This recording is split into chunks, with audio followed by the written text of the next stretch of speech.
Okay mga perdi, dito naman tayo mag-queen charge, no? Espasol number 3. Eto, medyo mahihirapan ako dito mga perdi. Max na yan mga perdi, pati yung wall medyo ano na. Kasi dito tayo magsisimula mag-queen charge eh. Yan. So, sige, simulan na natin. Let's go na yan.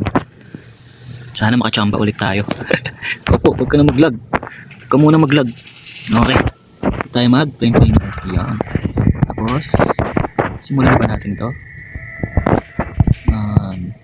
Simulan na natin sa hindi na. Sige, simulan na natin. Okay ba na? Simulan na natin din. Kailangan kasi kasalubong si Queen kasi. Ay! Bakit pala ako gagi? Kala ko ano ko. Kala ko RC Sarge. Loko-loko. Loko-loko ako dun ah. Ay, wala na. Wait lang! Wait lang. Wait lang! Kamali ako. Putik na yan. Kala ko ano. RC Sarge ako. Buisit. Tanga-tanga ko naman din. Sinitens ako.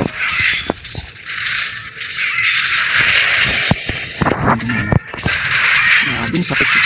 Mali ako dun. Mali yung ginawa ko dun. Putik. Uy! Uy! Wag kang ganyan. Ah, ba yan? Sablay naman yung mga tira ko dito mga pwede. Kubuhay pa yung king, oh. Huwag na natin. Hindi ako gumamit ng rocket launch.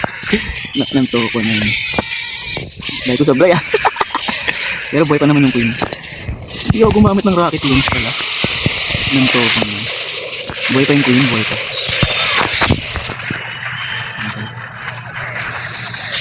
GG mga perdi. Hindi pa tayo gumamit nito. Ang dami nating naiwan pero kinaya. Kala ko talaga RC Charge, tanga-tanga ko. Nungkong ako dun ah. Yos. Buti kinaya mga perdi. Doon ko nilagay yung RC, dapat yung queen doon. Nasanay ako sa RC Charge kasi. Pero di ba nakuha pa rin natin kahit ang daming kamalian. Nakuha pa rin. Okay, hindi na tayo masasabon dyan. Kaya na. Tumatakbo kasi yung hog rider. Maganda sa hog rider. Mabilis, tumatakbo. Kaya kahit maubusan tayo ng oras, kakayanin nila. Kahit 10 seconds. Ayos!